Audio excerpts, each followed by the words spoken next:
Well,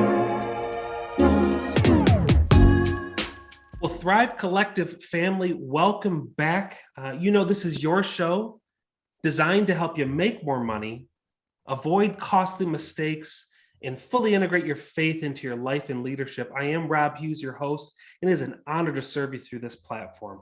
I am so excited for our guest today. Today, I've got Certified EOS Implementer Justin Maust with us. He's a speaker, trainer, coach with the John Maxwell team. He owns a small business himself with Rackley Restoration. And really, in a given week, Justin spends about 90% of his time helping other business owners implement the EOS system into their world, into their ecosystem, to get real simple business results. And the other 10% he spends running his business and implementing EOS tools inside of Rackley Restoration.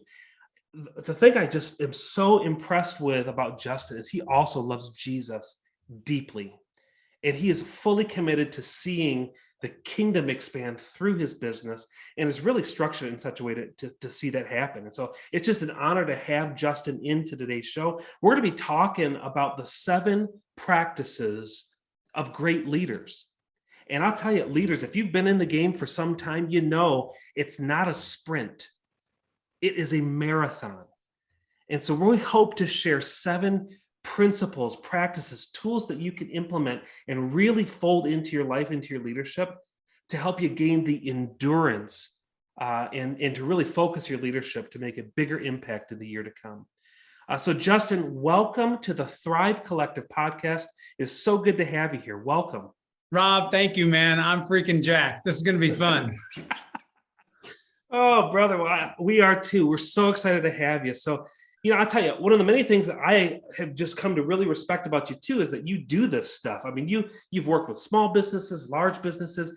Give us a little bit of your background and story in business. I'm really curious. Like, you and I have met, but let's bring the Thrive Collective up to speed. Tell us your story in business. So I retired early from college. I played a little college basketball, and then I retired really early. And I just knew that, man, if I had to have a degree to do what I loved, I'd have gone and done it. But the reality is, entrepreneurs want action, and they want traction, and they want to see results. And that's kind of how I was, even as a college student. I'm like, man, I just want to get out there and have impact. And so I went and started an office from scratch with Edward Jones as a financial advisor, investment representative. That was back when I was 23. So from 23 to 28, I was offered limited partnership, I think in my 4th year. And I realized at that point, Rob, you probably have been there too in different phases, but you know what you don't want to do. And as much as I loved building like a financial services business, I love the people, but I'd rather have a case of gout than do another portfolio review in my life. And so I pivoted and I moved down to Elkhart, Indiana. I'm from the thumb of Michigan, a small town of like 1,000 people.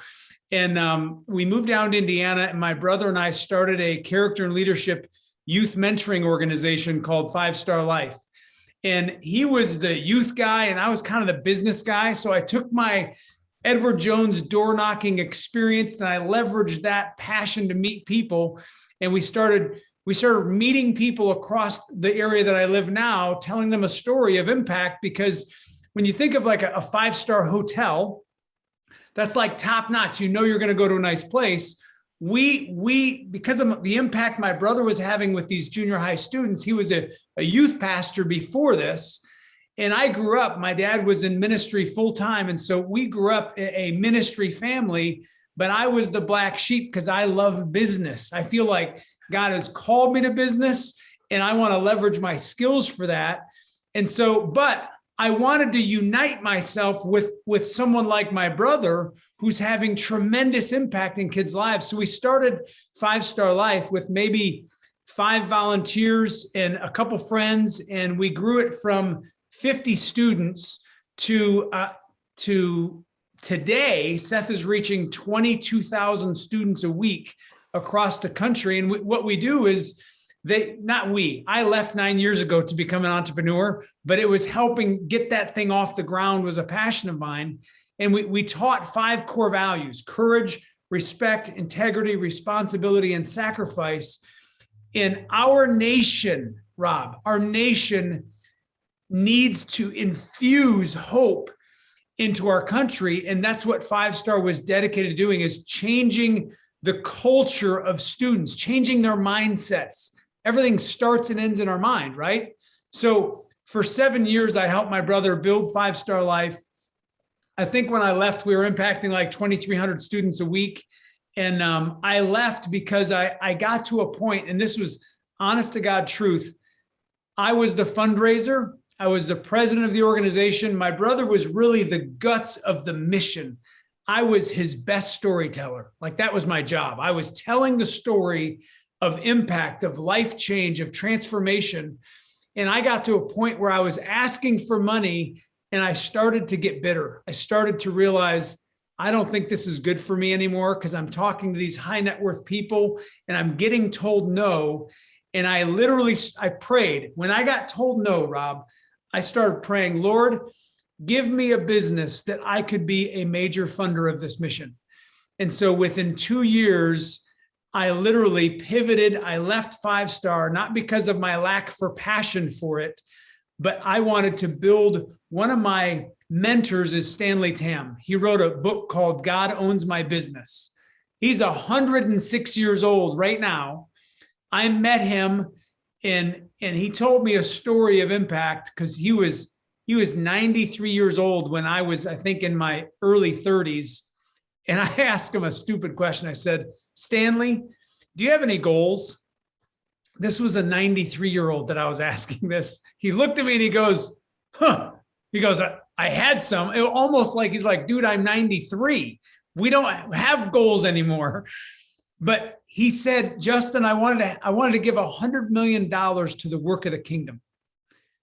And he said, it was amazing to watch God grow my business. And I just was trying to be the best CEO I could be. He goes, to date, we've given over $130 million to the work of this one mission.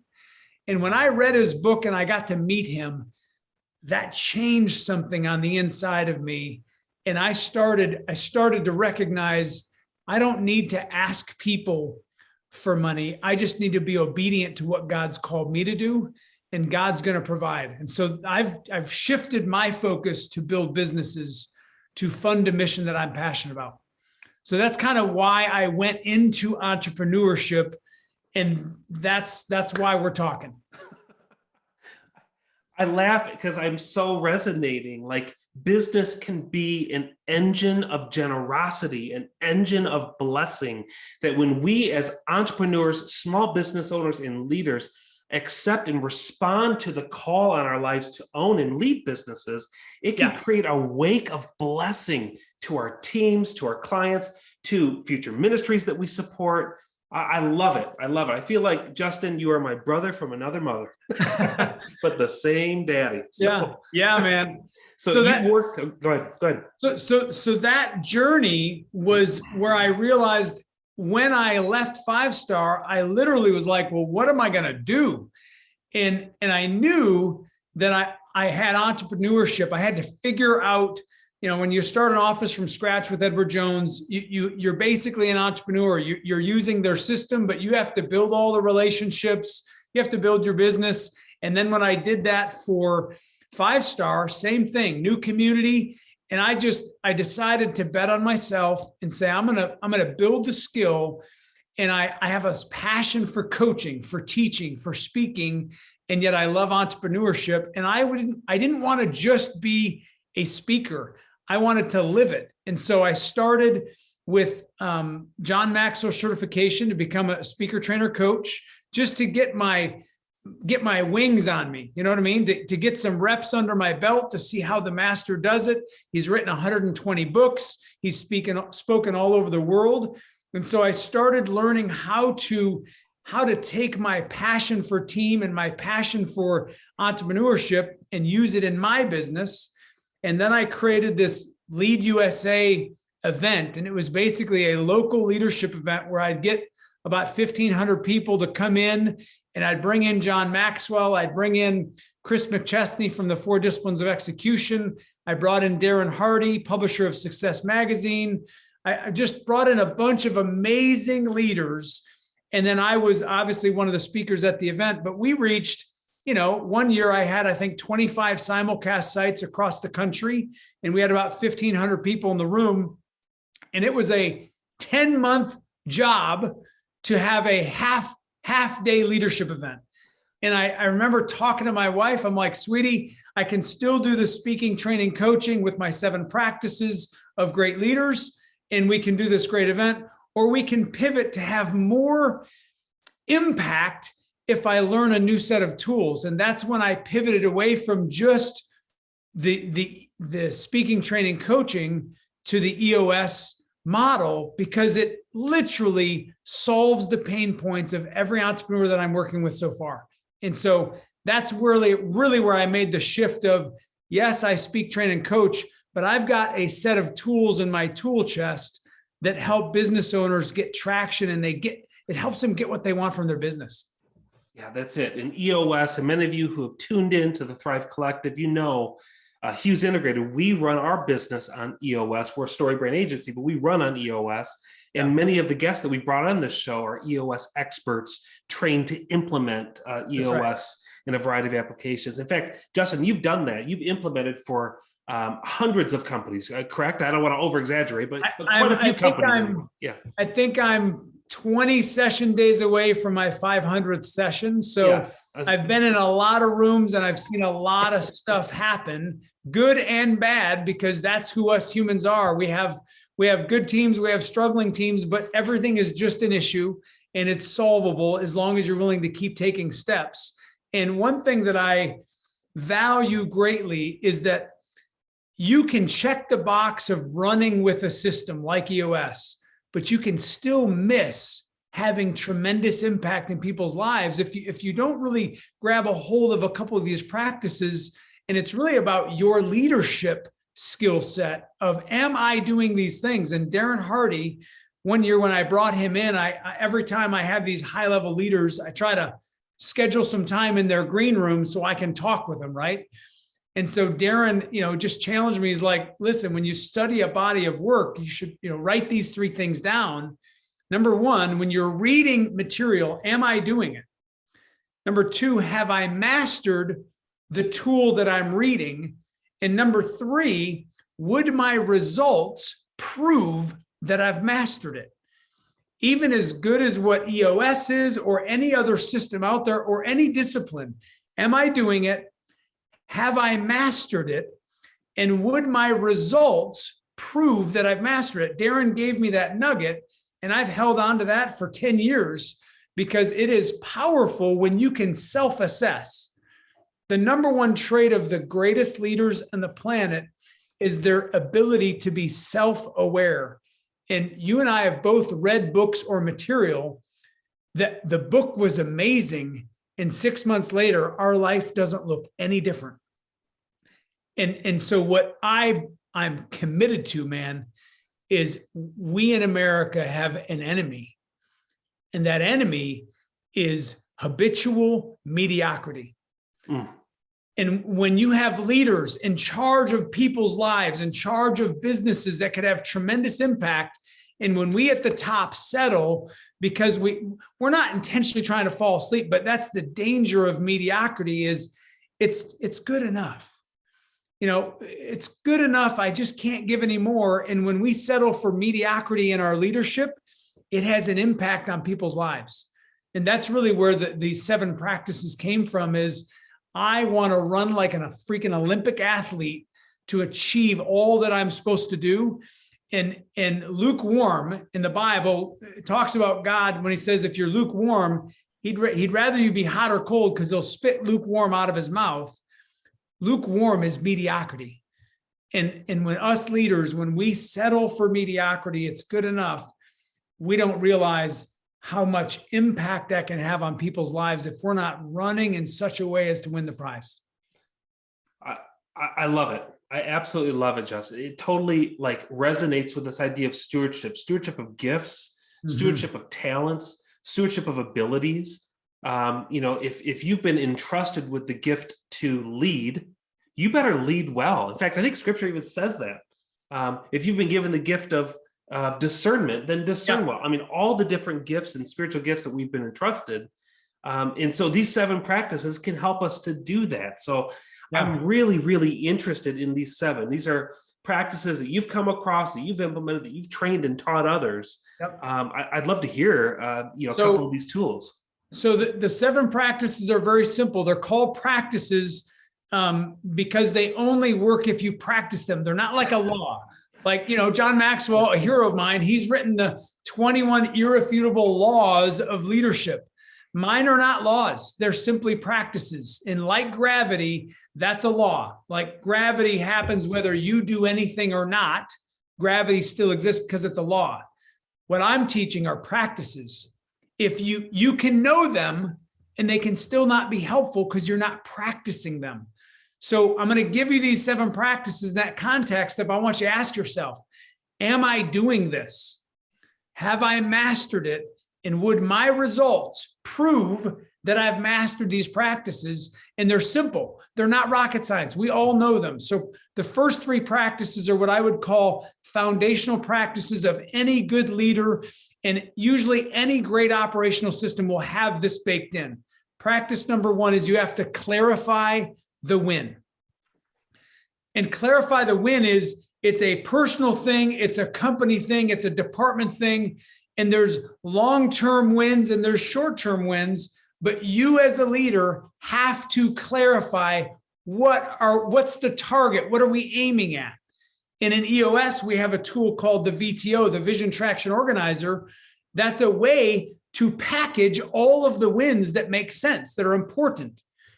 In my role, I have an accountability chart. What are my 5 roles? That's me clarifying the win for the work that I'm doing. As a leader, we have to clarify the long-term and the short-term wins. And I say clarify the win because so many times we have these big, hairy dreams that are way out there, but it's so hard to touch and feel. I've even boiled my life down to daily and weekly wins. I want to know if I'm winning every day. And so you look at clarify the win, you're like, how do I know if I won today? Well, there's a handful of disciplines that I can look back and say, I did those disciplines. I spent the time doing those activities to be a better father or a better mom or a better team member or a person that takes care of his health or a person that's working on my finances. And so I do that work and I can say that I won because I'm clarifying my wins. The second practice is execute the win. It's one thing to know what you want. It's a whole nother thing to do the activity that will drive the result. So execute the win is really about me recognizing the actual activities that I do every day are how I produce the results. It's what I do with my time. And so I used to be a procrastinator, Rob. Like I had this massive habit addiction to procrastination to the point where I showed up late for my own keynote talk. Like you don't get asked to come back and speak very often if you show up late for your own gig. And so many of my teams and entrepreneurs, they're really bad bosses of themselves. So if you're a solopreneur, the first person you have to focus on execution is your own time. Before you lead anybody else, you've got to master your own time. So I literally took a time study. You've probably heard this tool before, but executing the win is, well, where is my time going? If I'm a nutrition coach, I'm going to ask you, what are you putting in your body? If I'm a fitness, like a strength coach, I'm going to say, how many reps at what weight? Well, if I'm an entrepreneurial coach, I'm going to say, what are you doing with your time? Like, what are the real activities? And you have to delegate and elevate to your highest and best use. And so I did a time study to evaluate all of my activities. And I had to start executing on what I would call those few critical functions that only I can do. And I had to stop doing so many other things. So we have to learn how to execute the win. And one way that I've done this, I'm showing you here, I have this daily journal And you can see I track my time. I create a daily agenda and I track my time so I can't hide from myself. Because the enemy is habitual mediocrity. And if I don't know where my time is going, then I can't evaluate it. But if I do the activity of tracking my time, guess what? I cannot hide from myself. And so me executing on the right activities with enough frequency to get the results, now I can actually, if I track it, I can actually assess, how am I doing with my time? Did I get done what needs to get done? Does that make sense? It's powerful. I think of like is it the Hawthorne effect? That which gets measured gets done. With who did that? Yeah. Was that Yeah, I don't know but I know the line you're saying. somebody walked into the factory floor and just wrote a number down, and then the next was it the night shift came on, they saw the number, yes, they wanted to beat it just because it was measured, it improved. Have you seen, I'm just curious, out of your time studies, have you seen that take place where you've improved how you've used your time just by measuring it? Oh, 100%. Yeah. I've seen multiple teams. I just talked to a team this past 2 weeks ago, sat down with them, and they were so dialed in on their leading activities, their scorecard. We call it a scorecard. I have a personal war tracker for my personal daily disciplines, and then I have a scorecard for my company. It's the same tool. It's just tracking different activities. And they were hitting at like 90 to 95% of all of their leading activities, and they improved their net profit by 43% year over year. And it's because success loves discipline. And when you're executing the right activity with enough frequency and you stop doing the lower value activity, then you are more laser focused. You produce more. And when you as a leader produce at your highest level, then whatever comes out of your mouth is more believable to the team below you, because you mean what you say and you take your own medicine. And so execute the win is the second practice. The third practice is celebrate and evaluate the win. And because I work with so many type A leaders, they suck at celebrating their people. They don't need to celebrate because they're just more motivated by progress and advancement. And so we have to do both, man. We've got to celebrate our team, celebrate the department, celebrate milestones, and recognize that we're incrementally getting better. We've got to be leaders that celebrate victory. At the same time, we have to be willing to evaluate lost opportunity, mistakes. And so many times, I grew up Mennonite, and so I call myself passive aggressive. Us Mennonites are really good at being passive aggressive. And so we don't do a good job of evaluating and getting the truth on the table when something didn't go well. We kind of sweep that under the rug, and we just get into this culture where we just have to celebrate everybody and give them blue ribbons for like normal stuff, versus real celebration when we hit tactical, tangible goals, and real evaluation when we didn't hit targets, or when we hit it, we're like, well, how do we level up the next time? It's being able to be the leader that knows how to celebrate and how to evaluate yourself, your team, and the overall organization on a very methodical basis. I can look at my life and evaluate whether I'm winning or losing on a daily or weekly basis. Pat Lencioni wrote that book, The 3 Signs of a Miserable Job. And in that book, he talks about the 3 key areas that we need to reduce job misery are anonymity, because nobody knows me; irrelevance, what I do doesn't matter; and the last one was immeasurement. And the inability to measure if I'm winning or losing causes job misery. And so if you're a leader, loud and clear, you have to reduce job misery. And part of that is tell your team if they're winning or losing by giving them some metrics. Yeah, it's powerful. And in the team context, like I could see businesses going to revenue, profitability, some of the data points. There's also some like intangibles that are in here too. I'm just curious if you've navigated the intangible. How do you measure and celebrate some intangible like culture and things like that? Is there like a measurable tool that you use for some of that? Dude, there are so many different types of ways to measure all the cultural things. What I would say is, where do you want a result? And what's the activity that if you did daily or weekly, that would help you move the needle to get a more tangible result? The difficult thing is I just want to have a better culture.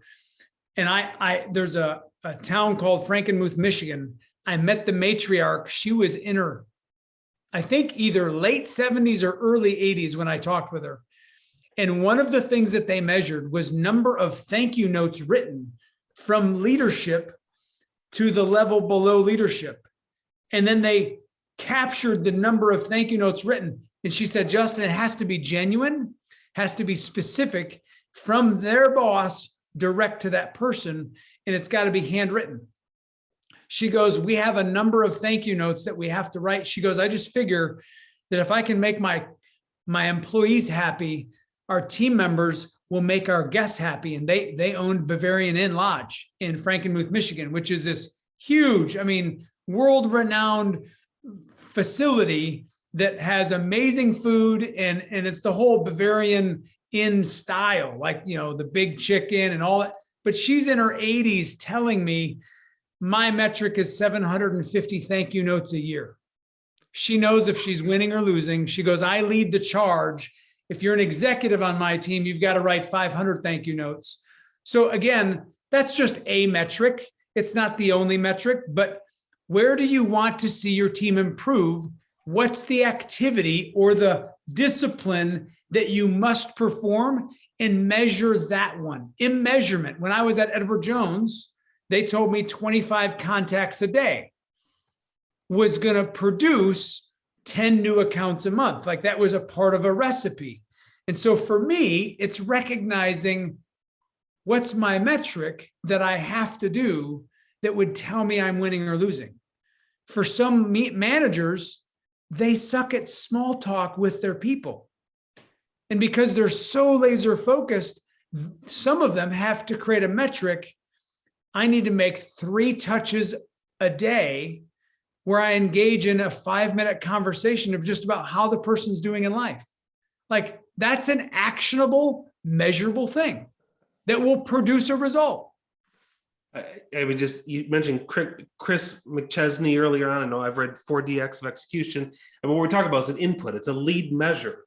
It's a lead you have control over that you can actually influence. And at Edward Jones, you can't influence 10 people signing up with you, but you can directly impact making 25 door knocks, I guess it would be, or whatever the equivalent is. And so it's celebrating and evaluating those leading metrics that would tell you you're winning or losing. So those are the first 3: clarify the win, execute the win, celebrate and evaluate the win.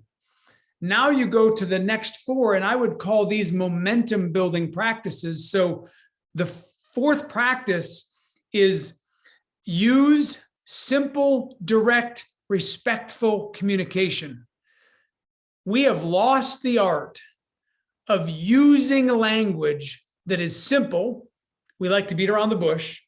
Simple, direct, and respectful. Some of us are better at just being direct, and we're like, yeah, I'll just tell them the way it is. And there's no grace in the language, and you put people on their heels, and it's hard to swallow when you're not the kind of leader that's simple. Make it simple. Don't talk above me. Talk to me. Like the best dads in the world, they get on the ground with their kids. They're not sitting up just barking orders. They're on the ground, rolling around, having fun. There's a heart connection. So simple, direct, and respectful communication. When you're the leader, Jim Collins talks about the level 5 leader, extreme humility and this indomitable will to have fierce resolve to win. Like the combination says, okay, I'm committed to winning. Because I want this team to win, I'm going to use very simple, very direct, and very respectful conversation to help you win. And so it's USDR communication. Use simple, direct, respectful communication. And you just got to evaluate, am I direct or am I beating around the bush? Because what happens when you beat around the bush, Rob? What happens? Yeah, you confuse people. It's just a train wreck. You go around the circle and you never hit the core of the issue. You waste an enormous amount of time, and you're wasting that person's potential because you're unwilling to talk about the hard things. So it's being willing as a leader to use simple so they connect with it. Simple, direct, attack the issue, not the person. Get direct to the point, and then be super respectful, because that is a human being you're talking to and they add huge value to your life. That's the fourth practice. The fifth practice, this is 4 words from a pastor friend of mine. He said, Justin, this could save any marriage. Refuse to be offended. Wow. We run so hard. We're so focused, and we're so focused on self. When you are offended, who are you thinking about? Yeah, yourself. Yeah. Yourself. And as a great leader, you have to stop thinking about yourself. When someone has something to say, we get offended. And guess what happens? Those team members stop telling us the truth. So we start to go blind in our organization because we are offended by what they're telling us. So we stop our ability to impact the organization, because when I get offended, you as a team member stop telling me the truth. And now we have an awkward relationship where it's just, I'm the leader on high and you're the doer. And you don't, I never have two-way communication anymore because I'm an offended leader. An offense turns into bitterness, and bitterness turns into apathy. And when you have an employee that you got offended one day, and so they stopped telling you the truth, guess what? They have fallen into this habitual mediocre way of performing because they don't want to tell the truth anymore because you don't want to hear it. But if you as a leader can refuse to be offended and let them say whatever needs to be said, then we can still roll through and solve any issue that pops its ugly head up, because we have a trusting relationship where when I challenge you, you don't get offended. And when you challenge me, I don't get offended. And so we have great dynamic, and we can have really strong conflict in our conversation because we're focused on the greater good of the organization versus it becomes an attack the person mode, and that kills culture. And culture eats strategy for lunch. And so if I'm creating an environment where people are getting offended, it's on me as the leader to solve that. Yeah, I love that. I could see that being like a core value, for a company too. Like, refuse to be offended. Like, we're always going to expect the best out of one another. We're going to refuse to be offended. So we're going to embrace conflict when it comes. It's powerful. It's so powerful. So one thing that I've my best friends, Rob, I call the term as they stab me from the front. There was a moment in time where my wife, this was back 8 years ago, where my wife looked at me and she said, Justin, you're miserable. She said, you're so miserable. She looked at me with tears rolling down her eyes. She said, you're not the man I thought you'd be when I married you 16 years ago. And then she said, you're not the husband I thought you'd be when I married you 16 years ago. And then she said, Justin, you're not the father I thought you'd be. And there was everything that she said to me, Rob, was 100% dead on. And I was avoiding the conflict. I would call a slight depression. I was stuck 9 years ago. I was stuck and frustrated. And my wife in tears said, Justin, you love your brother so much that you would never want to do anything but she goes, you're miserable. She goes, you love your brother. You love the mission. Everybody in this community knows how passionate you are, but something's going on the inside of you. And you know who's taking the brunt of it? She goes, it's our family. And refuse to be offended so that you can face every obstacle with a partner who will stab you from the front. Like those words, I wish I had the awareness to call myself out, but that's why we need people in our lives to say what needs to be said. So the sixth practice is remove the ripple. When my wife laid down that conversation and she said, Justin, something's got to change, she was giving me the truth, simple, direct, respectful. She hammered me. And that one moment, I can honestly say, Rob, I did not get offended. Like, I just soaked it all in. There's plenty of times in my marriage where I've been offended by something my wife said, but that moment, it was undeniably true. And I received it as she was my best friend. And she was attacking the root of the issue. And it wasn't me. It was what was going on the inside of me. And so we together attacked the issue and we came up with a plan. And actually, Rob, that's why we're talking right now, is because I started this leadership training company out of that pain point where my wife challenged me. She said, Justin, you something's got to change. We've got to start living a different life. You're in this, you're stuck. And I had fallen asleep at the wheel and habitual mediocrity was getting the best of me. And I said, not on my watch. I'm not going to be the father, the husband, or the man that my wife regretted doing life with. And so that was a tipping point. And I started to attack that issue and I started my company. And 35 days into the start of that company, she put her hand back on my shoulder. And she said, when I married you 16 years ago, this is exactly what I had in mind. Like having a relationship where you can attack the issues together and solve them. You've got the 6 practices, remove the ripples. Every team has issues. And when you don't remove those issues, they build up, they fester, they grow. And in EOS, we have a tool called IDS. Identify the root, discuss for solutions, and solve. But there's hundreds of ways to solve issues. The deal is you've got to get them on a list and you've got to solve them. And it's very difficult to solve them if everyone around you is offended and they don't want to hear the truth. It's very difficult to solve them if you're not willing to be simple, direct, and respectful, because you will dance around issues forever. And the last practice is own it daily. This is a practice.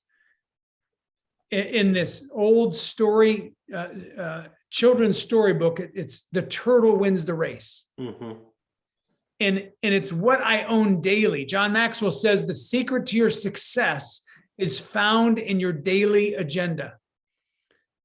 And I don't care where you want success, Rob, where you or I or anybody listening, wherever you want success, there are a handful of disciplines that you must own daily.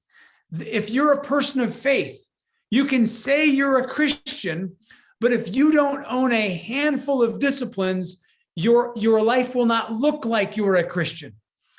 And so for me, it's own it daily. Like, what must I own daily? Because success loves discipline. I need to fall in love with discipline. That came from, you know where discipline comes from, right, Rob? Well, other than my grandmother, tell me. So somewhere in the Bible, I'm going to jack this up, but there's these things called the fruits of the Spirit. Oh, yeah. Yeah. Galatians 5:22. Yep. Love, joy, yeah, peace, patience, faithfulness, all these beautiful words that everyone goes, oh, yeah, that's so wonderful. You know what the last freaking word is? Self-control. Self-control. And because I'm a person of faith, I was hit so hard one day when I realized I did not see much self-control in my life. And that's called a fruit of the Spirit. Yeah. And so I decided then and there that I was never going to become the guy that had regret because he didn't own it daily. My mom grew up looking for love in all the wrong places. And she got into a relationship in high school where she met this guy and she told him she loved him and he told her he loved her. Well, he just wanted to get in bed with her. And my mom got pregnant with me. And this guy, when she told him that she was pregnant, this guy looked at her and said, I want nothing to do with you and nothing to do with that thing inside of you. And she paid my mom money to get rid of me. And thankfully, my aunt stepped in and told my mom that she could come home. My mom came home, gave birth to me, but my biological dad literally was trying to pay her off to get rid of me. And my mom tells me the story where for years she had the thought that if this is the best life has to offer me, she doesn't need it. And she almost committed suicide with my little brother in her belly, because she was believing this thought that said, you're damaged goods. You're just white trash. You're no good to anybody. No man will ever love you. And she had, given herself to another guy. She got pregnant again. And so she's put me to bed one night, walked down the hall with this repeating mindset. If this is the best life has to offer me, I don't need it. And she sat down in her bed and she grabbed a pistol and stuck it to her belly. And at that moment, right before she pulled the trigger, this one thought hit her. What's going to happen to that little boy down the hall? Who's going to tell him that he's loved and has a great life? And who's going to be mom to him? That's when my mom set the gun down. And I'm going to tell you what, Rob, we wouldn't have a perfect life growing up. It was rough. But one thing my mom did every single day from that point forward, she said, I might not have the best life possible, but I can own loving my two boys today. And the incremental compound effect of my mom owning us two boys gave me a shot at life. And then 6 months after she gave birth to my best friend, my brother, she met a guy, and this guy said, oh, I love you. And she's like, I heard that before. He goes, no, I love you. And I thought kids came after marriage, but I want to adopt your two boys as my own. And I want to marry you. We got to know my faith. And so like this guy and this girl, two broken lives, like my dad who adopted me, he smoked more dope than you can fit in your car. Like literally, he had a massive life turnaround. He was in jail. And he was told he was stupid every day. Like he'd go into the farm and he'd work and he was told he was stupid all of his growing up years. And the crazy thing is when he shifted gears, he said, when I have kids, I'm going to tell my kids that they're awesome. And so I'm giving you this family story because I need you to get something. You have a company that you're running. You have a family that you're trying to support. You have your own health. You have a bank account, and you need to own that stuff daily. And if you want to have success as a dad, success as a mom, success as an entrepreneur, I don't care how bad it's been. That's all in the past. What you can do right now is you can make the decision to own the activity daily that will produce a different result. My mom woke up and decided, I'm going to become an amazing mom. My dad woke up and said, never will I tell my kids they're stupid. Guess what I grew up believing? I grew up believing I was freaking awesome because my dad told me on a daily, habitual basis that I could accomplish anything. And then I translated that into basketball. My dad rebounded basketballs every day for probably 7 years of my brother and I's life. We both played college basketball because my dad owned the activity of rebounding basketballs daily for us two boys. There are activities in our lives, Rob, that when we own them, it will produce a result. And so the last practice is, as a leader, stop doing the activities that don't produce results. Start owning the activity that will get you the results you want. As a dad, as a husband, as an entrepreneur, as a mom, as a wife, what are the activities that you have to own daily? And that is you owning self-control. And when we live with self-control, success loves discipline. Oh. Church just happened. As my good friends would say, that was church. Like, Justin, I got goosebumps over here. Thank you. Thank you for sowing the seeds of wisdom your experiences, your story, and being a wise steward of each of those experiences that God has entrusted to you, and for generously gifting them to the listeners of this podcast. I do pray that positive ripples, not the issue ripples, but positive positive ripples rather, do ripple out from this to be a blessing for others, because I guarantee you're not the only one who dealt with adverse circumstances in Not at early all. years. Chances are there's somebody listening to the show right now. And I will get teary just thinking about it, but chances are there's somebody listening to this show that has dealt with some adverse circumstances of their own kind. And in grasping the principles of what you just shared with us, we can take ownership and real agency. We can truly take ownership over the things that are within our control. And maybe it is a little kid that's in our lives, a child, son or daughter that we need to speak belief into. We can control that. It's a leading measure we can control. Thank you. All that to be said, thank you for your investment. My pleasure, Rob. And I just want to leave with this last thought.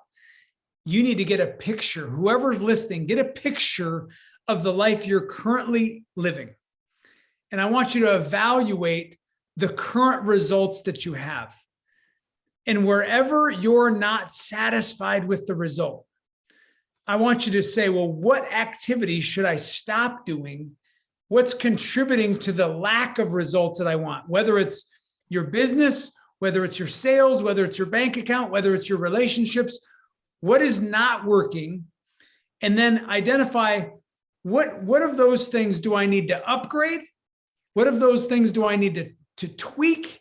What of those things do I need to stop doing? And then the next question is, what do I need to add? Sometimes I have to unlearn a bad habit because that's preventing me from being able to own the good habit. Maybe I have to unlearn a mindset that is holding me back. And so if you really want to freaking crush it in 2022, you need to step up and own the disciplines. And if you own little by little, those little disciplines, if you own them daily, that's why your life will change. The secret to your success, John Maxwell says, everything great is uphill. And so if I can be helpful on your journey, if you need help owning some disciplines, then please reach out. But Rob, God bless you for creating a space to help people grow. Because we have to grow. This is a discipline. Personal growth has to happen for us to level up our life. And sometimes we need to get our tree shook a little bit to realize I am not where I want to be, and freaking I got to change some of the activities so I can get different results. Well, what a blessing. What a blessing. So Justin, if somebody does want to reach out to you, is there a best way for them to do that? Yeah, they can go to my website, justinmaust.com, www.justinmaust.com, or they can just send me an email, justin@justinmaust.com. Well, Justin, thank you for your investment today in this podcast, in this community, truly. And it's just been such an honor to have you on the show. Thank you. My pleasure, Rob. Thank you. So small business owners, entrepreneurs, and leaders, this is your show dedicated to helping you make more money, avoid costly mistakes in leadership and in life. And hopefully today is a big piece of that, but then also fully integrate your faith into your life and leadership. Stewardship is a matter of the heart. Like, take ownership and steward the resources, the time, the talent, the treasure, the people, the relationships, the opportunities that God's entrusted to you, to make the most of them in the year ahead. And I pray that these 7 practices help you do just that. Clarifying the win, execute the win, celebrate and evaluate, use simple, direct communication, respectful communication, refuse to be offended, remove the ripple, those issues, get rid of them, and own it daily. Justin, thank you. Thrive Collective will see you at the next episode.